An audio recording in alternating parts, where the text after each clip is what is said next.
it's probably going to be, yeah, it's too dark. Right. Okay, so then what I need to do is I need to slow this down. So we're slowing the shutter speed down. Yeah.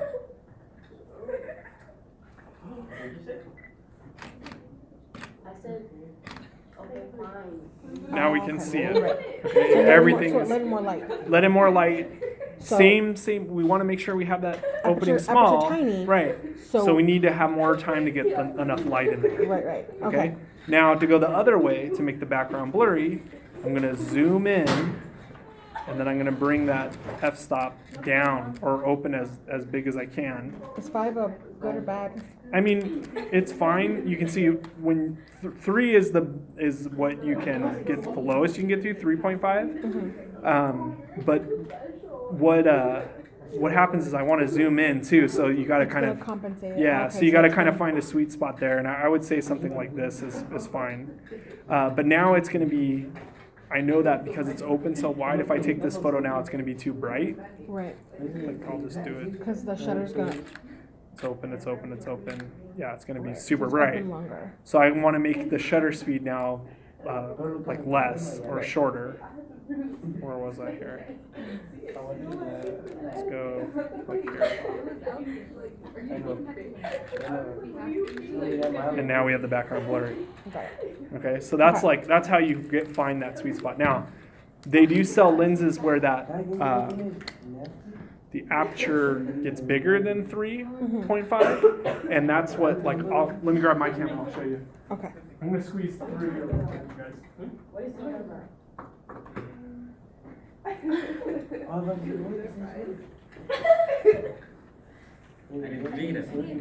Okay. So.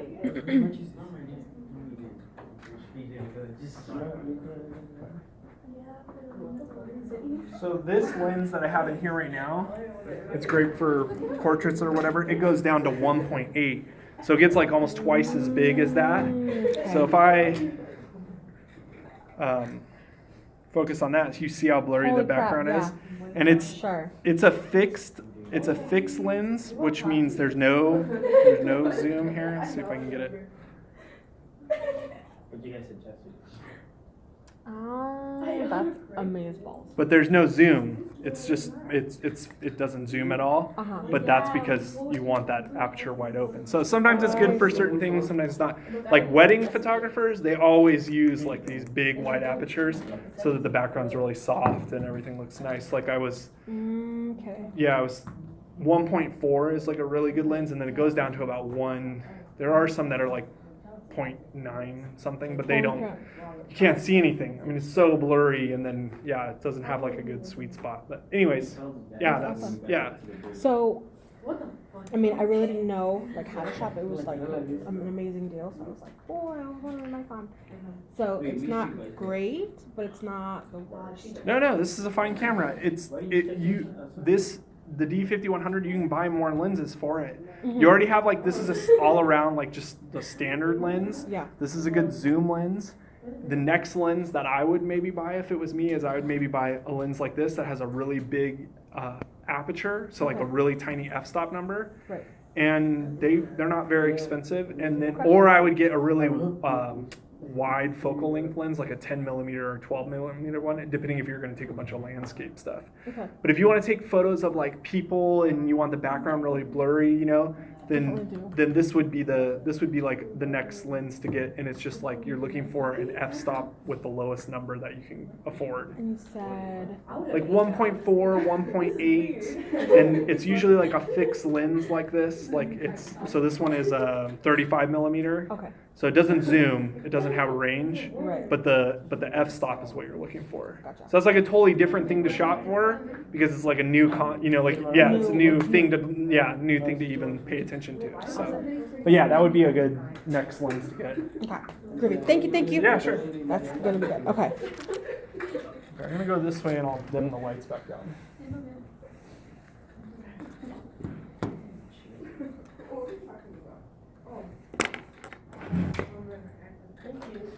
Yeah, sure.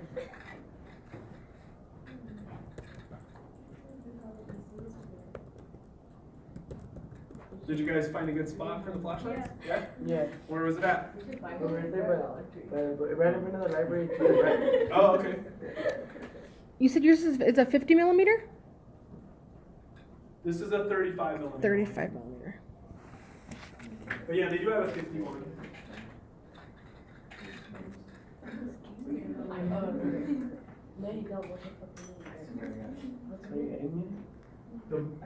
The more important number is that f-stop. If you're looking for like a 1.8, 1.4, the millimeter one will just like, that's how zoomed in and will use. Oh, okay. Yeah. Oh, but, okay. But it's stuck at that zoom, so it doesn't really matter. So these ones say, what, like, there's like a 1.4D. I don't know what the D, what's So the D is the, like, your camera is probably got the D fitting. Here, I'll look it up. It says Nikon DX. I don't know, does that matter? I guess I just don't know how to read it. Yeah, so it'll fit your camera. That's like what we're trying to do is make sure. You have a 5100, right? Yeah. Okay.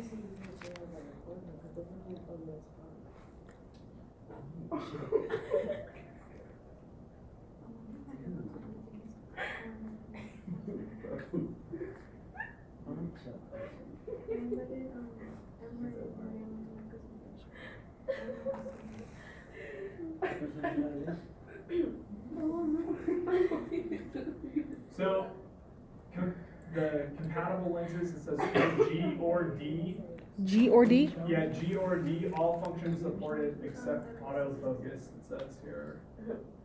Other than you want. Let me look.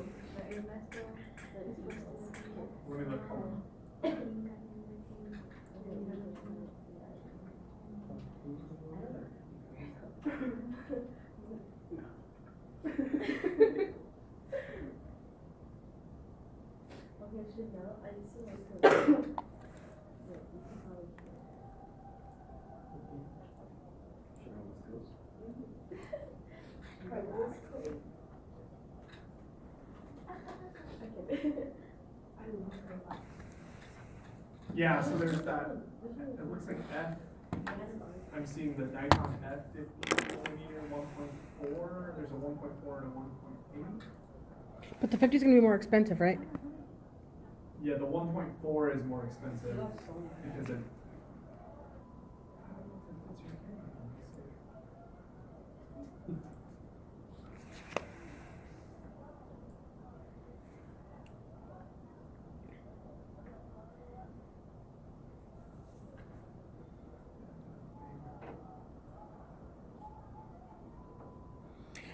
What are the I don't know what they look like. They're like little dome things that would basically go on the lens. Yeah, so that just helps with lens flare pretty much, which is, I can show you what a lens flare is. We can make a fake one here. Or I'll just. Thank you. So it prevents like residual light from messing up the image, right? Yes, yeah. So when you take a photo and light's coming in and bouncing around, you get this. Sometimes it's called a lens flare. And that kind of helps, that hood helps kind of prevent this. Sometimes people like this, but this is shooting right at the sun at a specific angle to get all this lens flare. Because the light, when I show you that little graph where the lens is moving around, the light is bouncing around and kind of messing up when it comes through the sensor or whatever. But here's a like subtle one, that thing right there. That's a lens flare. So if you were to attach that thing to the lens and take the same photo, would it prevent anything, or would it still? It helps at a lot of angles, but it's not like you're shooting right at the sun. You'll probably still get some of that. Yeah. But if at a lot of other angles, it kind of helps keep the direct sunlight from bouncing through the lens or whatever. Gotcha. I mean, sometimes people use them, sometimes it's just, it's kind of a preference thing. If you notice you're having a whole bunch of this and you don't like it, this going on, then you put it on. But if sometimes this looks nice too, Yeah. It's got its own character quality, yeah. You got it. So Anyways. Okay, cool. Well, it's good to know. Thank you.